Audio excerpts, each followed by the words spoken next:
L'histoire de Saint-Mihiel est intimement liée à celle de son abbaye. Cette dernière a été fondée dès le 8e siècle. La légende dit que l'archange Saint-Michel aurait sauvé la ville menacée par une inondation. Cette dernière, pour rendre hommage à son sauveur, aurait adopté son nom. Mais les historiens modernes attribuent plutôt cette fondation à la disgrâce dont fut l'objet un seigneur austrasien, un certain dénommé Wulfod, qui se serait révolté contre l'autorité de Pépin le Bref, lequel lui a confisqué ses terres et les a remises à l'abbaye de Saint-Denis, donc actuelle nécropole des rois de France. Ces terres en bord de Meuse ont été utilisées par l'abbaye de Saint-Denis pour y installer une communauté religieuse, la communauté bénédictine, qui plus tard deviendra donc la communauté bénédictine de Saint-Mihiel, à l'origine de cette abbaye. Au XVIe siècle, l'abbaye de Saint-Mihiel va devenir le cœur d'un important foyer artistique. Le sculpteur lorrain Ligier Richier en est le fruit le plus exemplaire. La présence d'un abbé, René di Maria, va favoriser l'influence italienne sur la cité. Lorsque vous vous promenez au fil de Saint-Mihiel, dénommé assez justement la Petite Florence Lorraine, vous pouvez effectivement voir de nombreux hôtels particuliers où l'on voit encore les différentes traces du style Renaissance avec ça et là des colonnes, des chapiteaux corinthiens. Donc on va trouver vraiment toutes ces traces dans l'architecture saint-mihielloise. La ville s'est construite autour de l'abbaye de Saint-Mihiel. Cette dernière a conservé son plan basilical à 3 nefs du XIe siècle. De cette époque reste encore visible la partie inférieure du porche de style roman. Mais l'église a connu des transformations au XVIIIe siècle. La nef a été rehaussée, le transept remanié et le chœur reconstruit. Au niveau du plafond, vous avez un très beau soleil justement qui fait référence à l'archange Saint-Michel, saint patron de l'abbaye et par extension de la ville de Saint-Mihiel. Vous avez un très beau buffet d'orgue qui a été commandé au XVIIe siècle par Don Enzon, donc abbé de Saint-Michel. Donc ce buffet d'orgue a été commandé au facteur d'orgue Jean Adam et réalisé au niveau du buffet par François Mollet. L'orgue est remarquable par ses boiseries, notamment les couronnes ducales et les cariatides.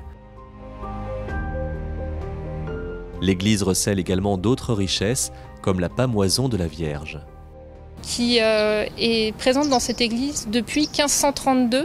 Alors on le sait, ce n'est pas une date fixe. Ceci dit, nous avons pu avoir une approximation grâce au récit d'un marchand champenois, M. Châteauroux, qui, passant dans l'église, décrit la présence d'un ancien calvaire ici, dont faisait partie à l'époque la pâmoison de la Vierge. Donc c'est ce qu'il en reste.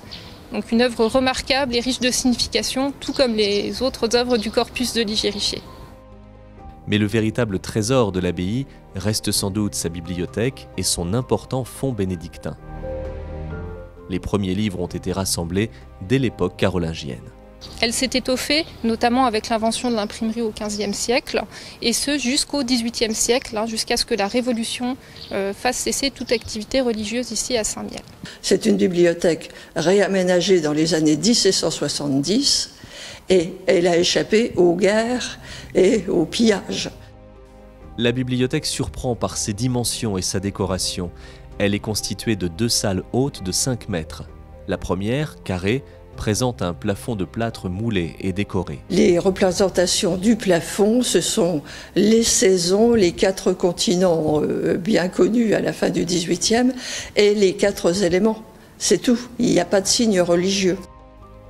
La seconde salle mesure 50 mètres de long et est éclairée par 17 fenêtres.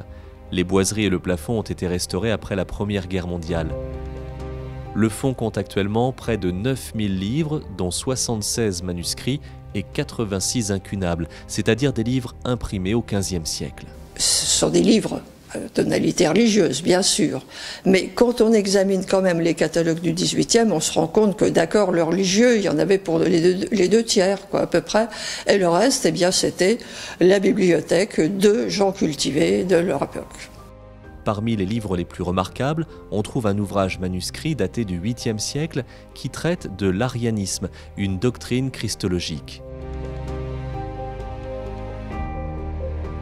Les 2 volumes de Braun et Hogenberg, qui sont des recueils de planches sur toutes les villes du monde. Alors le monde connu, puisque ça a commencé à être publié en 1572, Et ça s'est arrêté de publier en 1617 environ. C'est une entreprise qui a été faite par un chanoine de Cologne, Braun, et là, il est quasi complet, avec ses reliures d'époque. À noter également le manuscrit du récit d'un religieux de Saint-Mihiel qui, au XVIe siècle, est allé en pèlerinage à Jérusalem. Il est revenu avec un petit cahier et puis des croquis, et il a passé, après ça, 10 ans, 15 ans, à calligraphier ou faire calligraphier le récit de son pèlerinage. Et puis il y a des très très jolis petits croquis de ce qu'il a vu, en couleur également. Enfin, le Graduel, un manuscrit du XVe siècle comptant encore plus de 400 pages et orné de nombreuses initiales dorées accompagnées d'éléments floraux. Toutes ces richesses ont été relativement épargnées à la Révolution française. Et pour cause, les religieux sont forcés au départ et l'abbatiale Saint-Michel est utilisée à d'autres fins. Donc on va trouver une prison qui va s'installer dans une des ailes du cloître, ainsi qu'un collège au cours du XIXe siècle. Et puis donc la prison, elle va être installée à la place de l'actuel musée d'art sacré et au rez-de-chaussée où on trouve aujourd'hui l'office de tourisme. Et puis pour terminer, un tribunal, donc palais de justice, qui va être installé dans l'aile orientale de Don Enzo. Le musée d'art sacré conserve ainsi 2000 pièces d'orfèvrerie et de sculpture. Il donne aux communes la possibilité de mettre en dépôt les objets dont elles ne peuvent garantir la sécurité. Le musée entend ainsi préserver et mettre en valeur le riche patrimoine religieux du département de la Meuse.